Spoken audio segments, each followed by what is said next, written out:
All right, everyone, we are back. And like I said before the music break, I'm here with Elvia Gibbs, who was recently diagnosed with breast cancer. And I will let her introduce herself and tell a little bit about her diagnosis and her story. Well, good morning, and thank you so much for having me here today to share my story. Like you mentioned to you, my name is Elvia Gibbs. I am a resident of the RGV area, so McAllen to be specific. And I was asked to come here, which I was more than happy to share a little bit about my experience with my recent breast cancer diagnosis. I was recently diagnosed March 4th, to be exact, of 2024 at the age of 37. Um, Mammogram screenings are not recommended for women until the age of 40. So, my story is specifically unique because I did exactly what we were supposed to do, or what we are supposed to do as women, which is self examine each month. I was doing my routine. I was in the shower one morning on February 20th, and I started examining myself when I suddenly felt a rock hard lump. I knew immediately that that had never been there. So I think, like any woman does, when they feel something, you kind of go into a little bit of a panic, right? Yeah, for sure. I could feel my heart just pounding. And the only thing I could think of was to scream out for my husband. Um, so I screamed out for my husband, Justin, and he came rushing into the room. So you can imagine how that scream was. And I said, I am feeling something on my left breast that's never been there, and I'm freaking out. He said, calm down. And I said, no, I need you to feel it. It's never been there. So I need you to confirm what I'm feeling. Mm, And he did. He touched, the area, and he said, I feel it. Um, I remember looking at him and I just said, oh no, oh no. He said, calm down. We don't even know what it is. You just felt it. So my immediate reaction was to call my OB-GYN, Dr. Almonte, and that phone call, I look at it now, and it was like 3 minutes long, and it felt like an eternity. wow.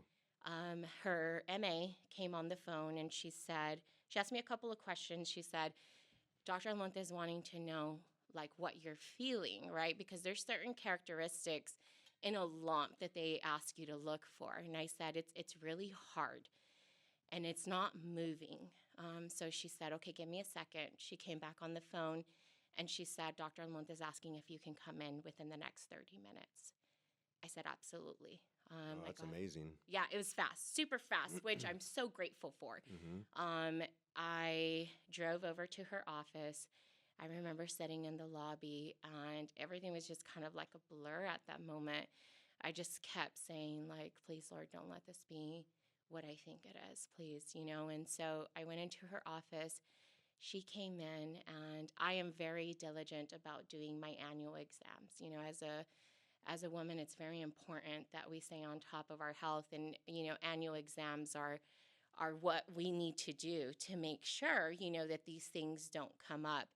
She walked in and she said, I just saw you in October. So mind you, this is February. So you could kind of see a little bit of a small frame there. Mm-hmm. And she said, and I looked at my notes and there was nothing there. And I said, oh, there's something there now. She asked me, obviously to lay back so she can begin to examine, and she confirmed what I was feeling, that she was feeling it. Mm-hmm. I remember getting up and I said to her, like, I'm really scared. And she said, it's okay. We need to find out what it is.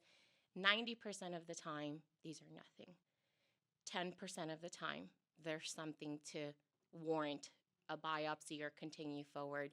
And so I remember leaving her office and thinking to myself, I have a 90% chance that this is nothing. Mm-hmm. It's nothing. It's going to be nothing. I sent a message on a group chat that I have with friends, and I actually recently pulled it up, and it gave me all the feelings.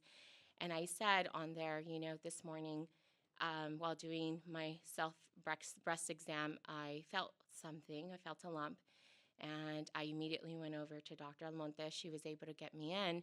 And I said, she felt it too. And she's ordering a diagnostic mammogram and ultrasound.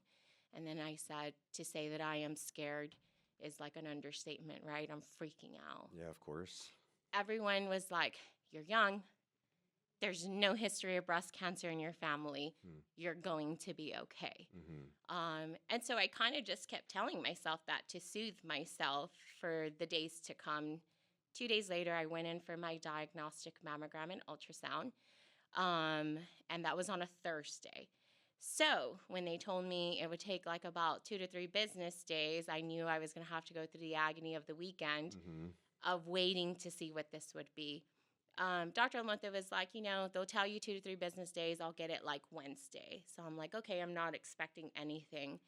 Monday afternoon, I remember I was in the office, and Monday afternoon around 1:30, I get the call from her.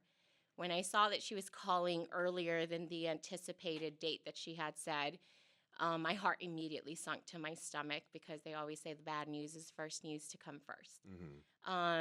And so I picked up the phone, confirmed to her that it was me on the phone, and she said, your mammogram and ultrasound both came back abnormal. And I said, what does that mean? And she said, what they see in the images is warranting a biopsy. Oh, wow.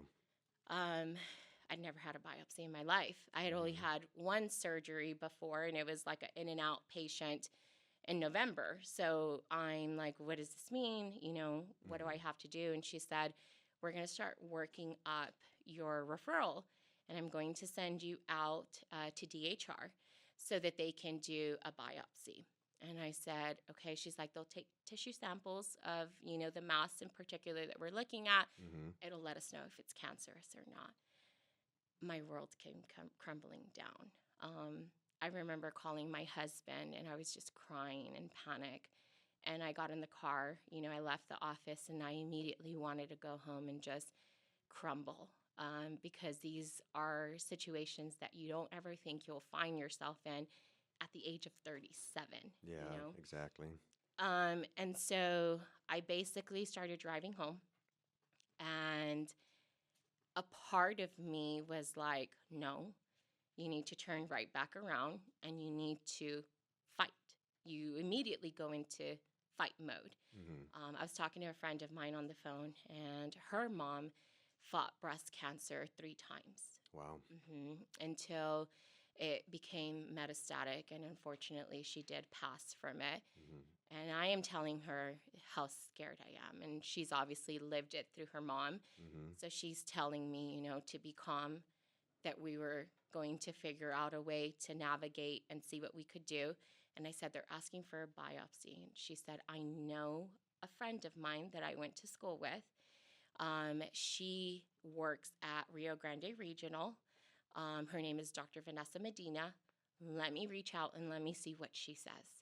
So Dr. Medina was so kind to respond back and say, tell her to go and get her imaging, to get her report, which I was already on my way, right? Turn right back around. I was already on my way there, and she said, tell her to bring it to me. I'll take a look at it, and I'll let her know if it even warrants a biopsy. Perfect. Awesome. We have a plan, right? Headed there. I get the call from Dr. Almonte's office, and they're telling me, we need you to go to the place where you had your imaging done. We need you to get the report. And I said, I'm already here. I'm already getting it. They're like, go girl, right? Yeah, that's awesome. Come right back to us. We're going to give you a referral out to DHR. And I said, hey, I'm in communication with Dr. Medina at Rio Grande Regional. Can I get a referral to her too? And my plan was, who can get me in the soonest? I need to move on this. They said, absolutely. When I got the report, I have a lot of friends in the medical field. Obviously, I start scanning through my report. I don't understand much, but I comprehend what the possibility of malignancy means, right? I was looking at the category that it has, and it was a BIRAD 5 or BRAD 5. And I called a friend of mine, and I said, hey, I need you to remove your friend hat, and I need you to put your medical hat on, and I need you to tell me what this means. And she's like, oh man, okay. So I read it to her, and she's like, oh, Elvia. And I said, that's high. And she said, yeah. Hmm. Basically, what the doctor, the radiologist that read it is saying that they're pretty sure that this is malignant. Hmm. So at that moment, I knew that I was facing something bigger than it's probably going to be okay, right? You grow up in the area, or if you've been in the area of the valley for a while, and you know people, which we all do, with cancer, you hear a lot about MD Anderson up in Houston, right? They're the best cancer center in the world. So I looked at my report, and before going into Dr. Almonte's office, I said, I'm going to call MD Anderson and tell them what's going on. And they said, we'll do an interview with you. You could do a my chart. Wait, MD Anderson told you MD that? Anderson. Okay, and just real quick before we get into that part of the story, I want to take a quick break. So stay tuned, everybody, and we'll be right back. All right, and we're back, everyone. So if you'd like to continue, we're just talking about your MD Anderson experience, if you'd like. So I was outside of the doctor's office, and I was going in to get my referral for biopsy. And so before going in, I knew that I had to talk to MD Anderson. One of two things for me was going to be if that biopsy turned out to be like inconclusive, or if it said that it wasn't cancer at such a high, possibility of malignancy from what they were seeing, was that I was going to ask for a second opinion. And MD Anderson was going to be where I would get that second opinion. So I collected myself, and I said, okay, go in there. I went in there, and I received the referral out for the biopsy to Rio Grande Regional with Dr. Medina, and then to DHR. And so when I stepped out, I got back on the phone, and I said to my friend, hey, I have all this stuff. What do I do? She said, head over to Rio Grande Regional, drop off, your imaging, and drop off your referral. I said, perfect. This was on a Monday. So Tuesday, I get the call from Rio Grande Regional, and they're telling me that they want the disc with the imaging from the ultrasound and the mammogram. I head over back to the location, pick that up, take it over. On Thursday morning, I get a call from Rio Grande Regional, and they're letting me know that Dr. Medina is asking me to come in for a biopsy. I said, okay, yes, absolutely. When can I go in? And they said, if you're available today, she can take you in today. You'd probably have to wait a little bit in the lobby, but we'll get it done. And I said, absolutely. My husband and I, we got in the car, we're heading over, and I specifically remember looking over at my husband, and I said to him, I have a feeling that today is the day that our lives are going to change forever. One, because I knew that she said if it didn't warrant a biopsy that I wouldn't be driving there. So the fact that she wanted it was concerning, to say the least, right? And so we get there, check in, do everything we have to do. And she takes me in. She takes me in, and she starts to let me know, how the biopsy is ultrasound guided. She's going to have an ultrasound tech in there. They'll, be guiding her to where the needle's going to go, and she's explaining the procedure. And I'm lying there, and I'm fighting back the tears. And I said, I'm the type of patient that'll ask questions. And I just say, just tell me as much as you can tell me, right? If you can't, that's okay. So I'm lying there, and I'm looking at the screen, and I see, the mass, which, obviously we know now that was a tumor. I'm looking at it, and I look at her, and I said, you see these all the time? And she said, yes. And I said, I need you to tell me what that is, if you can. And she said, absolutely. She said, what I am looking at is breast cancer. And, I didn't cry the way I thought I was going to by hearing those words. Obviously, I teared up because no one wants to hear you have cancer. But at that point, I wanted as much as I could have of answers. And so I said, I'm probably going to ask you a couple of questions. Please answer as much as you can. And she said, absolutely. And I said, okay. So I'm laying there. She starts, doing the biopsy. As she's doing the biopsy, so it's a needle, that comes in from an angle. And what they're basically doing at the biopsy is they're going in and they're retrieving the tissue inside of this mass, and they send it off, for pathology. And pathology will let you know, because there's multiple types of breast cancer. Mm-hmm. And so it'll let you know, one, what type of breast cancer you have. And then there are the receptors, like the biomarkers inside, that basically let your oncologist know how they need to treat you.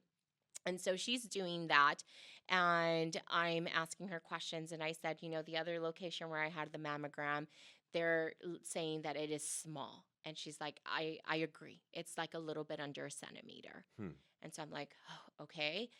They're telling me they don't see it anywhere else. And she said, I agree as well. Based off of the imaging that I see, I didn't see it anywhere else. It seems to just be that tumor, but I'm going to check you a little bit more when we're done.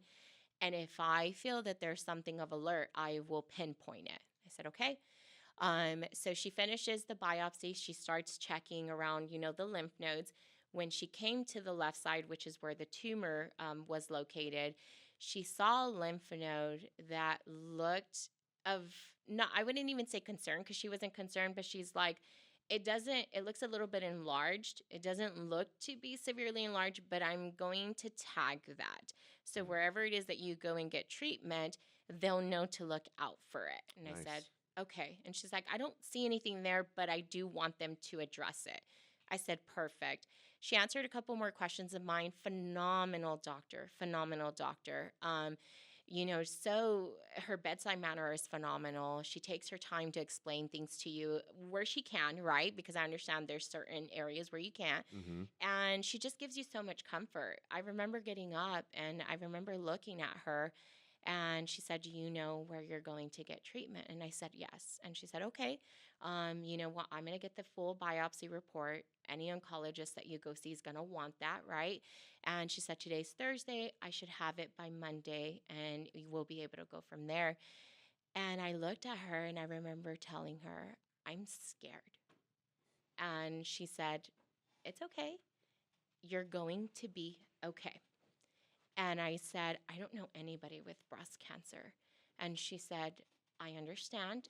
And this part really stuck to me, because you think breast cancer and you think it'll affect you if it runs in your family, right? Like, Yeah. this is not going to happen to me. There's no one in my family with breast cancer. Mm-hmm. And I said, I don't know anybody with breast cancer. And she's like, yeah, like 80% of the women that get diagnosed with breast cancer don't have Wow. this genetic gene. Wow. So I'm like, so why do they ask us that? So I'm like thinking, wait, what? Mm-hmm. So, and so she, let me get dressed and everything. And she told me she would give me a call Monday. I thanked her, especially for her rapid response and seeing the urgency and taking it as important as it was to me. She really, she just took me in so quick that I am just so forever grateful for her. I walked out of her doors, and my husband was pacing back and forth in the lobby. And he Oh. paces to turn back around, and he looks at me, and I shook my head and I said no. And I walked out, and I remember looking at him, and I'm going to be as transparent as one can be. I looked at him and I said, I don't want to die. And he said, you're not. You're not. Mm-hmm. We're going to fight this, and you're going to be okay. I said, okay. And he's like, we got this. You're going to be fine. And we get in the car, and I just remember I have to call my mom. And I have to tell my mom that I have breast cancer. So I called my mom, and excuse me, I'm choking up a little bit. It's all right. I called my mom, and she answered the phone, and my dad was with her, and I was on speaker. And I said, I just did the biopsy. And she said, okay, what did the doctor say? And I knew I couldn't lie to her. As much as I didn't want to say this to her over the phone, I knew I had to be honest with her. And I said, the doctor is telling me that it's breast cancer. And of like any mother, she starts crying. My dad, kind of takes over the phone, and he said, hey, no, this is going to be okay. you're not going to fight this alone. We're going to figure this out. Did you talk to MD Anderson? I said, I'm going to call them right now and let them know, but I wanted to call you first. Okay. And I said to my mom, this is probably not the last time we cry, but I do have to have you be strong for me because I can't be crying and I need all the strength right now. And she said, absolutely. They immediately left to my house, of course, right, to wait for us. And on our drive back home, instead of crying like I wanted to, I went into full fight mode, right? And I said, Lord, just give me the guidance and let me know what I need to do in this process. Just please don't leave my hand. And I called MD Anderson and I said, I just left the doctor's office. They did a biopsy. They're letting me know that it's breast cancer. And they said, do you have the pathology report? I said, no, that'll be ready Monday. Okay, we're going to send you a couple of things on your My Chart that already established this. They're like, put all, reports that you have, imaging, whatever it is that you have, put everything in there so we can start working up, and we're going to send you over to our breast cancer center. So I went from preventative to the breast cancer center. And they said, as soon as you have the pathology report, you call us right back. Perfect. That's the plan, right? And so then it was like, all right, another weekend of, at this point, it was in agony. We already knew that it was, going to be breast cancer. At this point, it was just finding out what type of breast cancer. And so that weekend, when you think you just kind of want to cry and not do anything, my sister surprised me that Friday. They drove down from Houston. And I had a beautiful weekend with my family before. It was kind of like that calm before the storm, right? And Monday morning, 7:59 a.m., not even before, it was like before she opens, not even opening, Dr. Medina calls me, again, confirms that it's me on the phone.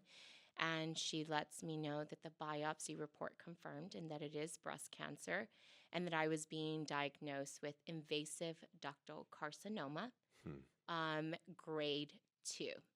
Again, don't know anybody with cancer. So I'm like, is that stage 2? And she's like, no. Your oncologist will work that up, right? This is what we're seeing inside of the tumor as it's aggressive, right? Like there's stages of aggressiveness. Basically, how fast are these cells multiplying? What is it that it's doing, right? And so I said, okay. Can you send me that pathology report? Can I come get it? MD Anderson wants it. And she's like, we'll send it to you. You can come get a copy too. Perfect. Went and got a copy, submitted it to MD Anderson, called them and said, hey, I put up my pathology report. They said, perfect. They confirmed that they saw it and they said, give us 2 hours. We'll call you right back. Wow. Damn. Yes. We're on it. They called me within like 30 minutes. It was like 45 minutes. It was quick. And they call me and they say, how soon can you get here? I'll drop everything right now and leave. You just tell me, give me 5 hours to get there, right? But I'll do it. And they said, so this was the 4th, March 4th on a Monday. They said, can you travel out tomorrow? And I said, absolutely. And they said, your first round of appointments will be on the 6th and on the 7th, so Wednesday and Thursday. That chart just starts pinging, right? They're scheduling you for more imaging. They're scheduling you for a possible, biopsy because of that lymph node that was, curious. They were curious with. All these things just start going, and your heart's just racing, right? Oh yeah, of course. You have so much that you're going to do. Your life is forever changed. Yes, ma'am. And you're trying to breathe, but you want to go as fast as you can. So my husband and I hit the road Tuesday, and we prepare ourselves for, what's about to come. My best friend that she dared move last year to the Virginia and DC area, I didn't know. She surprised me. She flew into Houston, and at that time, I really gave out a good cry. And, I'm the best friend that's like, I'm scared, right? Like, how do we? And she is absolutely not. Like, you got this. Yeah. You're tough. We're going to do this. So having her was just perfect for me. That's awesome. We went in for imaging. And that appointment is long. Like MD Anderson at that point is like going through everything and they're looking at everything Mm-hmm. and they are, that ultrasound when I think it was probably like 2 hours long. Oh, wow. Yes, they are going through it all, Mm-hmm. up your neck, down your chest, Wow. They want to make sure that they absolutely are not seeing this cancer anywhere else. Mm-hmm. And they also saw that lymph node. And when they saw that lymph node, they said, we're going to biopsy it. We need to know that there's no cancer inside of that lymph node. And I said, okay, when will I get the biopsy? And they said, right now. The doctor's going to come in right now. Wow. And somebody from pathology will come in. Get the sample right away and Mm, take it. yep, Wow. yep. And Wow. so the doctor walks in and she starts explaining. Sorry to interrupt It's real okay. quick, but that's the way that it should be done because there's literally no lack. Because obviously the tissue will start to degrade if you try to do anything to it. So, Yep. wow. Yeah. Kudos So to them. pathologist comes in, nurse comes in, and doctor comes in, right? And so the nurse, tells me, you can hold my hand, and I'm like, okay. And they're like, we want to distract you. Obviously your blood pressure is going up Mm-hmm. because you're in this position that you don't want to be in. You're nervous. Yeah, of course. And they have to make sure you're okay. And so the doctor gets started, and the doctor's like, she's talking to you, and it's so comforting when she's talking to you and she's telling you, I'm so proud of you for self-checking. Exactly. Yeah. Yeah, and I'm like, "Thank you." And she's like, I was looking at your reports out there." So they're literally looking at your reports while the ultrasound tech is doing everything and sending it through. Mm-hmm. There's a doctor on the outside and she's looking at these reports in live. Wow. And she's reviewing everything and making sure that they're not missing something. So the ultrasound tech walks back out and says, "Hey, do I need to do anything else?" And they'll tell her, "Yeah, you need to go back and you need to do X, Y, and Z," or "No, you're good. I have everything. I'm looking at it." And she's telling me, I'm looking at him outside. We don't see anything anywhere else. Nice. And that is key. Mm-hmm. And so I'm like, okay. And she's like, this lymph node right here, it's a little bit swollen. So that's why we're wanting to know. And she's collecting, the sample. She takes it to the pathologist, and the pathologist will tell her if she has enough or not. Wow. Yeah, very live. And then I said, okay, what do I do now? And they're like, you're going to lay still. We're going to get a preliminary result in 10 minutes. Dang. Yeah. That's awesome. Yeah. Well, we're going to take another quick break. And when we come back from the break, because we're almost out of time, I want you to talk about your organization a little bit. Yes. So stay Thank you. tuned, everyone.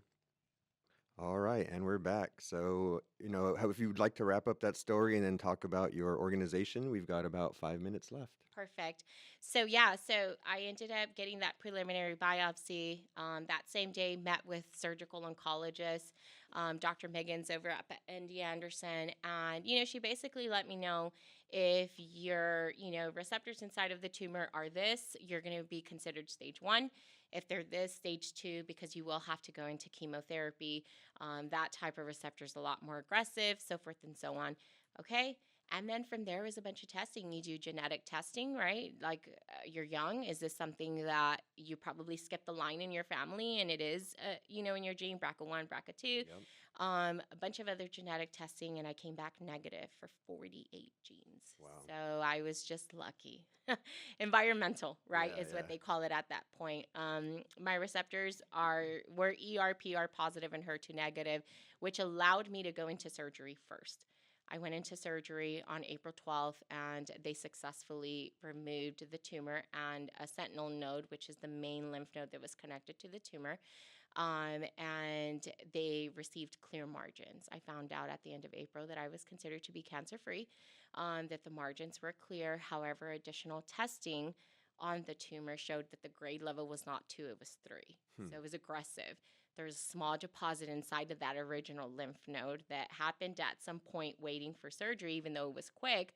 It did deposit, and because of that, and because of my age, and because of how aggressive the cells showed, my oncologist at MD Anderson was like, you have to undergo chemotherapy. We have to treat this as aggressive as possible. Mm-hmm. So fast forward, I did my chemotherapy here at Texas Oncology with Dr. Gawardi. She is phenomenal. I absolutely love her. The nurses at Texas Oncology and everyone out there is phenomenal. They're great. They treated me so amazing through my That's 16. great to hear. They're phenomenal. They are phenomenal people. Dr. Gorardi is a neo-oncologist, and I cannot rave enough about her. Her knowledge, and she's so up to date on the new advances that she was able to watch me, right, and make sure that the chemo was doing what it was supposed to do and that there was nothing else advancing that I needed to be careful with. So she was phenomenal. Everyone out there was just great, and I have nothing but great things to say about her. And so I underwent the 16 rounds. I finished chemotherapy September 26th. Wow, congrats. Thank you. Went back to MD Anderson, and I'll be finishing my radiation since I had a lumpectomy. It does warrant for you to do radiation, and what they basically do is they hit the area to make sure if for some reason some cells stayed, they're done with. Mm-hmm. And in the process of all of this, I decided that I was going to start a foundation, a nonprofit. And my friends, they're just as crazy as I am. And I couldn't sit still, and we ran with it. And we started a nonprofit. It's called the TT Foundation, and what it stands for is Titis Tatas Foundation. And a Titi is an aunt, and that's what my nieces and nephews call me. And our main mission is to raise awareness and how important early detection is, because it truly is key. By witnessing me, I did the right thing. I checked, and that's what saved my life. And so early detection is key. Patient advocacy is key. Yes, ma'am. Making sure that you're heard and not silenced, or just kind of keep an eye on it because you're young. Yeah, No. exactly. So many young women are being diagnosed with breast cancer. And so our foundation is here to give any support that we can give, financial support that we can give. So if you can't afford a mammogram, we will help you pay for that, That's great. because we want to make sure that you're being screened, you're being listened to, and you're being watched. So you can find our foundation on Facebook under Titis Tatas Foundation. You can find us on Instagram as well, Titis Tatas Foundation, and we do have a website, and it's www.titstatasfoundation.org. And you can go on there and you can ask for us to contact you if you do have needs for self-screening. Maybe you need help with guidance on where to go to. Great. We're there to help out. That's awesome. Oh, man. Thank you so much for coming on today and sharing your story. This has been like the greatest show ever. Oh, So, thank you guys yeah, so much. I really appreciate you coming out, and I'm sorry about all the traffic and all that chaos. But that's it for us, guys. Thank y'all for tuning in. And like always, stay curious, stay healthy, and let's thrive together, RGV.